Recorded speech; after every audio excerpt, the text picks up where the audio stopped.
امیری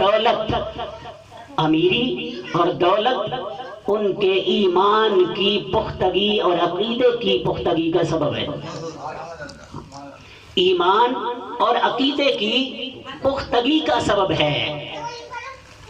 اور اللہ تبارک و تعالی ارشاد فرماتا ہے، حدیث قدسی فرماتا کہ میرے بعض بندے وہ ہیں کہ جن کے لیے غریبی ان کے عقیدے اور ایمان کی پختگی کا سبب ہے. اللہ تبارک و تعالی ارشاد فرماتا ہے کہ جن کے لیے امیری ان کے عقیدے اور ایمان کی پختگی کا سبب ہے، اگر میں ان کو غریب کر دوں تو ان کے عقیدے اور ایمان خراب ہو جائے.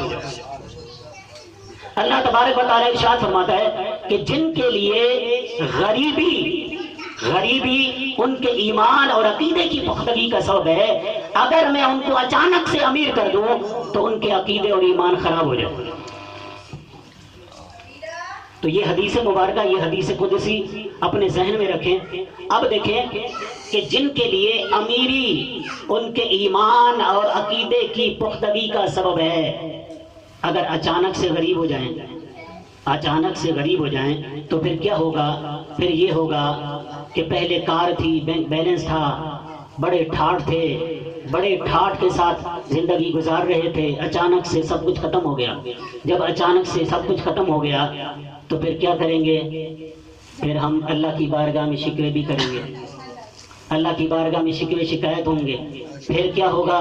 پھر تعویذ گنڈے والوں کے پاس جائیں گے، پھر ان کے پاس جائیں گے کہ جن کو جو ہے وہ شریعت کا پتہ ہی نہیں ہے، جبے کبے پہن کے بیٹھے، شریعت کا پتہ نہیں ہے، اور منہ میں پان گٹکا داڑھی نہیں ہے شریعت کے مطابق.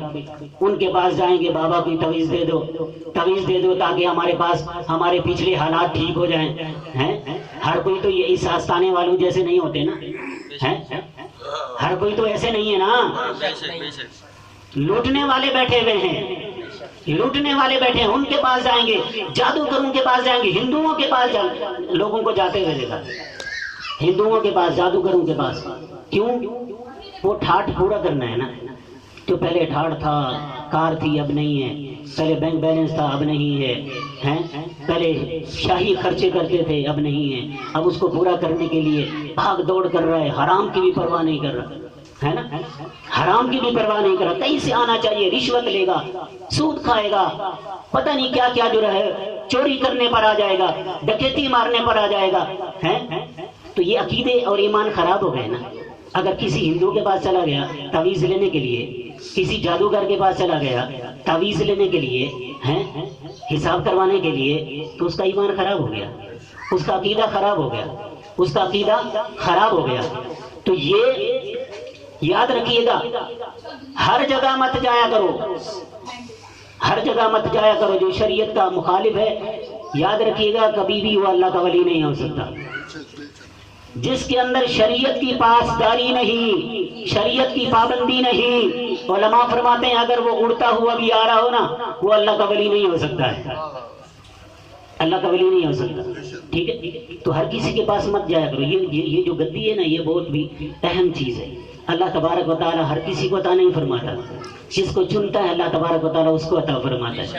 اور یہ گدی پر جو بیٹھتے ہیں نا، بڑی ذمہ داری کی بات ہوتی ہے، بڑی ذمہ داری والی بات ہوتی ہے. اور اس کے اوپر جو ہے وہ حضرت صاحب مجھے کہہ رہے تھے کہ اس کے اوپر جو ہے وہ باوضو بیٹھا جاتا ہے اور بڑے ادب و احترام کے ساتھ بیٹھا ہو جاتا ہے. یہاں بے وضو بھی نہیں بیٹھنا چاہیے. اور لوگ جو ہے وہ کیا کرتے ہیں، گدیوں پر بیٹھ کر پان کھا رہے ہوتے، سگریٹیں پی رہے ہوتے، سگریٹیں پیتا ہوا دیکھا ہے، اور کہتے ہیں اپنے آپ کو اللہ کا ولی ہے. تو یہ بغیر وضو کے بھی اس پہ بیٹھنا جو ہے وہ اچھی بات نہیں ہے، بے ادبی ہے. یہ ایسی مسند ہے، یہ ایسی سیدھ ہے. اللہ تبارک و تعالی جس کو چنتا ہے اس کو عطا فرماتا ہے. لیکن کچھ زبردستی بیٹھ جاتے ہیں نا، کچھ زبردستی بیٹھ جاتے ہیں.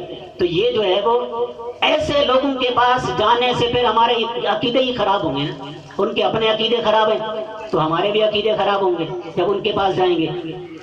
اس لیے اللہ تبارک و تعالی حکمت کے ساتھ، مصلحت کے ساتھ رزق عطا فرماتا ہے.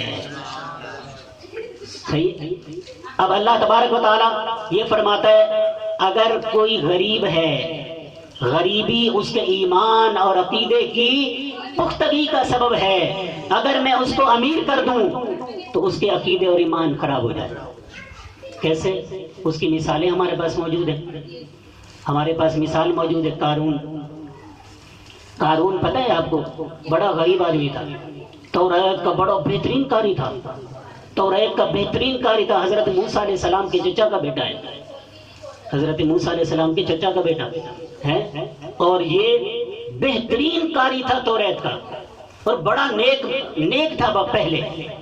حضرت موسیٰ علیہ السلام کے پاس آیا، حضرت آپ دعا کر دیں اللہ مجھے دولت عطا فرمائے۔ کھانے پینے کے لیے کچھ نہیں ہوتا تھا، کچھ بھی، بڑا فقیر تھا، بڑا غریب آدمی تھا۔ حضرت موسیٰ علیہ السلام نے منع فرما دیا، نہیں، دولت اچھی چیز نہیں ہے۔ کبھی کبھی ایسا ہوتا ہے کہ دولت نہ ہونے سے اللہ تبارک و تعالیٰ کا شکر ادا کیا جاتا ہے، لیکن جب دولت آ جاتی ہے تو پھر اللہ تبارک و تعالیٰ کا شکر کم ہو جاتا ہے۔ اس نے کہا نہیں حضرت آپ دعا کریں اللہ مجھے دولت عطا فرمائے، مال عطا فرمائے۔ حضرت موسیٰ علیہ السلام نے اس قارون کو علم کیمیا سکھایا، علم کیمیا سکھایا۔ اس علم کی وجہ سے، اس علم کی بدولت وہ کیا کرتا تھا، تانبے کو سونا بنا دیتا تھا، پڑھ کے پھونک ماری تانبا سونا بن گیا۔ اور یہ جو وہ ہوتا ہے سلور کو چاندی بنا دیتا تھا۔ تو سلور کو چاندی بناتے بناتے، تانبے کو سونا بناتے بناتے وہ اتنا امیر ہو گیا کہ اللہ تبارک و تعالیٰ قرآن میں ارشاد فرماتا ہے کہ اس کے خزانوں کی چابیاں اونٹوں کی جماعت بھی نہیں اٹھا سکتی۔ اس کے خزانوں کی خالی چابیاں اونٹوں کی جماعت چاہیے اس کے چابیاں اٹھانے کے لیے۔ اب چابیاں اٹھانے کے لیے خالی اونٹوں کی جماعت چاہیے تو اس کا خزانہ کتنا بڑا ہوگا۔ جب خزانہ آ گیا پھر اللہ تبارک و تعالیٰ کی طرف سے زکوٰۃ کا حکم آیا۔ جب زکوٰۃ کا حکم آیا تو پھر وہ پھر گیا، اس کا عقیدہ خراب ہو گیا، وہ بے ایمان ہو گیا۔ وہ کہتا ہے کہ زکوٰۃ بھی اتنی کروڑوں کے حساب سے نکل رہی ہے، زکوٰۃ بھی اتنا بڑا خزانہ ہے تو زکوٰۃ بھی کروڑوں کے حساب سے۔ اب اللہ تبارک و تعالیٰ کے حکم کے مطابق اس نے زکوٰۃ نہیں دی۔ اس نے کہا یہ تو ٹیکس ہے، یہ تو جو ہے وہ پہلے تمہارے باپ دادا کے ایمان کے جو ہے وہ خلاف تھے، اب تم پر ٹیکس بھی لگا دیا موسیٰ علیہ السلام نے، یہ لوگوں کو بھی بھڑکاتا تھا۔ اب اس نے ٹیکس کہا زکوٰۃ کو اور زکوٰۃ ادا نہیں کی۔ اللہ تبارک الٹا حضرت موسیٰ علیہ السلام پر الزام بھی لگوایا اس نے۔